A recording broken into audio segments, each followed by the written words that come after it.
1 Thessalonians chapter 5, verses 1 through 11. Chapter 5. Burkett notes, our apostle, having in the foregoing chapter treated of Christ's second coming to judgment, and foreseeing that some curious persons might take occasion from thence to inquire into the time when the general resurrection and future judgment should be, in this chapter he makes it his business to divert them from all such inquiries, and to put them upon the practice and performance of such duties as would prepare and fit them for that solemn time. Or note that it was revealed to St. Paul, when he wrote this epistle, that there should be a second coming of Christ to judgment, and that it should not be till the departing from the faith, till the revelation and destruction of Antichrist. 2 Thessalonians 2:3. This, it seems, was after revelation, for the Lord did not at once reveal all his secrets to his servants, but by parcels. Verses 1 through 3. But of the times and the seasons, brethren, you have no need that I write unto you.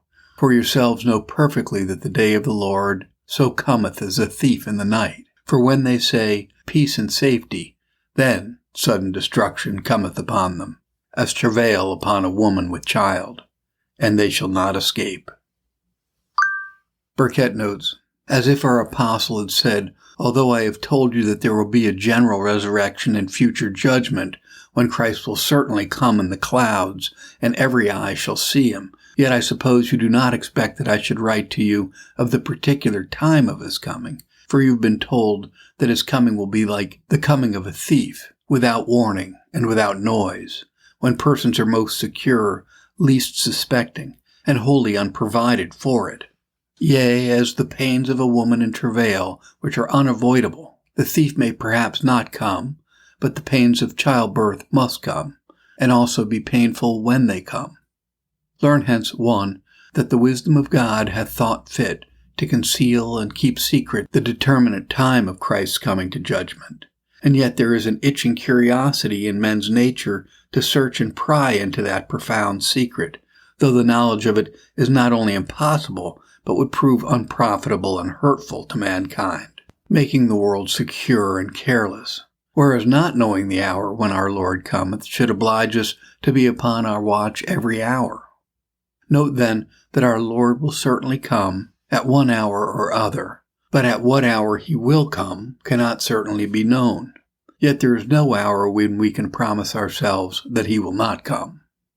Note lastly that the pain and sorrow, the trouble and horror which the day of the Lord will bring upon such as are unready and unprepared for it, no tongue can utter, no heart can conceive. The greatest of earthly and bodily torments and sorrows, such as the pangs of a woman in travail, being but weak shadows and slender representations of it. The day of the Lord cometh as travails upon a woman with child, and they shall not escape. Verses 4 and 5. But ye, brethren, are not in darkness, that day should overtake you as a thief. Ye are all the children of light and the children of the day. We are not of the night, nor of darkness. Burkett note here the wisdom and holy caution of our apostle in his application to the Thessalonians. He had in the foregoing verses asserted the certainty and suddenness of Christ's coming, namely, to destroy Jerusalem and to judge the world. Now, lest these Christians should be terrified in their minds and shaken with apprehension of fear from the sudden destruction he had mentioned, he casts in a seasonable word of comfort here in the words before us, assuring them that were sincere Christians among them, that how sudden soever the coming and appearance of Christ might be, yet it should not find them unready and unprepared for it, because they were not in darkness but in light, and were not children of the night, but of the day. That is, they were not now in a state of heathenism, but Christianity. They were not any longer in the gross and natural ignorance of God, as they were before conversion, but they were the children of the light and of the day, living and walking in the light of the gospel and in all holiness of conversation.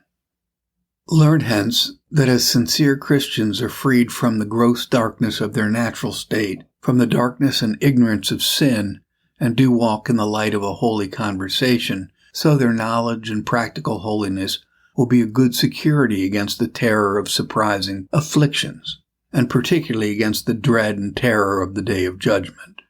Ye are not in darkness, that that day should overtake you as a thief. Verses 6 through 8.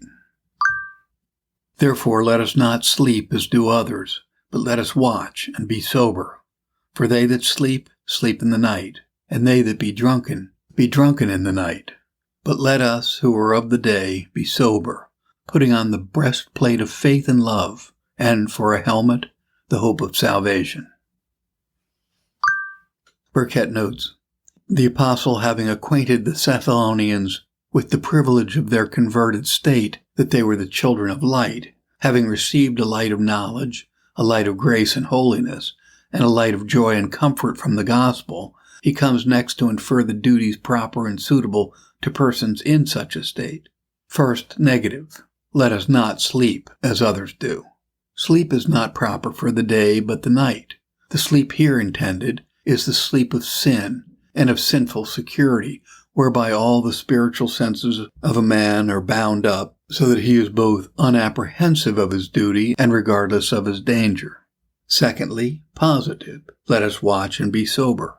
That is, let us be always ready and prepared for Christ's coming. And that we may be so, let us be found in the daily exercise of sobriety, at no time overcharged with surfeiting and drunkenness, and that day overtake us unawares. The exercise of these two graces, watchfulness and sobriety, do best together, and can hardly be separated one from another. He that is not sober cannot be watchful, and he that is not watchful can never be ready for Christ's coming. Let us therefore, says the apostle, watch and be sober. Observe next, our apostle subjoins a reason to enforce his exhortations to watchfulness and sobriety, because sleep and drunkenness are works of darkness, performed in the night, and not suitable for the children of the day. They that sleep, sleep in the night, and they that are drunken in the night. The old heathens had their bacchanalia, their drunken feasts, in the night. And in the apostles' time, drunkenness was so shameful a vice that men were ashamed to be seen drunken in the daytime. But Lord, to what a height of impudence is the intemperance of our age arrived, when Christians blush not to do that at midday which heathens were ashamed of at midnight. Observe farther, another reason suggested why we should thus be sober and watchful, namely, because our life is a spiritual warfare. 'Tis now a time of fighting, therefore not a time of sleeping and intemperate eating and drinking. Soldiers must be upon their guard as well as armed. Accordingly, St. Paul directs to the two principal pieces of spiritual armor to guard the most noble and vital parts, namely the head and the heart, the helmet for the head, the breastplate for the heart. For these two, being the chief fountains of life and sensation, the preserving of them safe is, in effect, the preserving of the whole man. And accordingly, the soldiers that were upon their watch and kept sentinel never stood without their helmet and breastplate. The allusion to which our apostle here directs us as Christian soldiers to put on the breastplate of faith and love, and for a helmet, the hope of salvation, without which we can never be rightly and duly prepared for our spiritual warfare. Note here of what admirable use faith, love, and hope are to a Christian. Faith fortifies against destructive temptations. Love will preserve from apostasy and revolting. And hope will be of universal use unto us in the exercise of our Christian course. It will be a cordial comfort to us, a spur to quicken us, a staff to support us, a bridle to restrain us, and a helmet to defend us. Therefore, let us who are of the day be sober, putting on the breastplate of faith and love, and for a helmet, the hope of salvation. Verses 9 through 11. For God hath not appointed us to wrath, but to obtain salvation by our Lord Jesus Christ, who died for us, that, whether we wake or sleep, we should live together with him. Wherefore, comfort yourselves together, and edify one another, even as also ye do.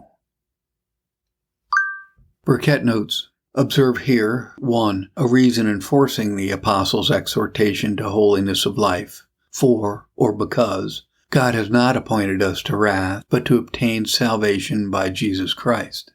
Note here, 1. What a Christian is not appointed to. He is not appointed to wrath. 2. What he is appointed to, namely, to obtain salvation. 3. The means by which a Christian doth obtain salvation, and that is by our Lord Jesus Christ. Learn hence that God's ordination and appointment of us to happiness and salvation doth not discharge us from care and endeavor after the practice of universal holiness. It's the greatest piece of folly imaginable, from the appointment of the end to infer the refusal or neglect of the means. Learn, too, that our Lord Jesus is the person appointed by God the Father, by whom alone all believers shall obtain salvation. Learn, 3, that nothing short of the death of Christ was sufficient to purchase salvation for us. We obtain salvation by Jesus Christ, who died for us.